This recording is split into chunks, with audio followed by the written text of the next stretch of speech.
దేశీయ పారిశ్రామిక దిగ్గజం రిలయన్స్ ప్రతి ఏటా ప్రతిభావంతులైన విద్యార్థుల కోసం స్కాలర్షిప్లు అందిస్తున్న విషయం తెలిసిందే. వేలాది మంది విద్యార్థులు ఉన్నత చదువులకు అయ్యే ఖర్చును స్కాలర్షిప్ రూపంలో అందిస్తుంది.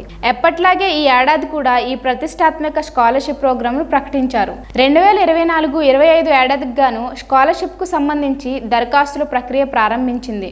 ఈ ఏడాది కూడా ప్రతిభావంతులైన 5,100 మంది విద్యార్థులకు ఉపకార వేతనం అందించనున్నారు. అండర్ గ్రాడ్యుయేషన్ తో పాటు పీజీ విద్యార్థులకు ఈ సదావకాశం కల్పించారు. దేశవ్యాప్తంగా ఉన్న విద్యార్థులు ఈ స్కాలర్షిప్ కు దరఖాస్తు చేసుకోవచ్చు.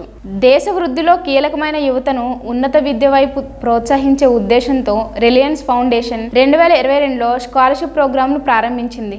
రిలయన్స్ వ్యవస్థాపకులు ధీరుభాయ్ అంబానీ 90వ జయంతి సందర్భంగా నీతా అంబానీ ఈ నిర్ణయాన్ని ప్రకటించారు. దీని ద్వారా 10 ఏళ్లలో 50 మందికి స్కాలర్షిప్లు అందించడమే లక్ష్యం. 2024-25 విద్యా సంవత్సరానికి గాను మొత్తం 5,100 మందికి స్కాలర్షిప్లు అందించనుంది. ఇప్పటి వరకు ఈ స్కాలర్షిప్ ప్రోగ్రాంలో భాగంగా సుమారు 23,000 మంది విద్యార్థులకు ఆర్థిక సహాయాన్ని అందించారు. డిగ్రీ, పీజీ మొదటి ఏడాది చదువుతున్న విద్యార్థులు ఈ స్కాలర్షిప్ కు దరఖాస్తు చేసుకోవడానికి అర్హులు. రిలయన్స్ ఫౌండేషన్ ఈ స్కాలర్షిప్ కు విద్యార్థుల అకాడమిక్స్ లో చూపిన ప్రతిభ ఆధారంగా ఎంపిక చేస్తారు. ఈ ప్రోగ్రామ్ కు ఎంపికైన డిగ్రీ చదువుకునే విద్యార్థులకు 2 లక్షలు, పీజీ చదువుకునే విద్యార్థులకు 6 లక్షలు ఉపకార వేతనాన్ని అందించనున్నారు.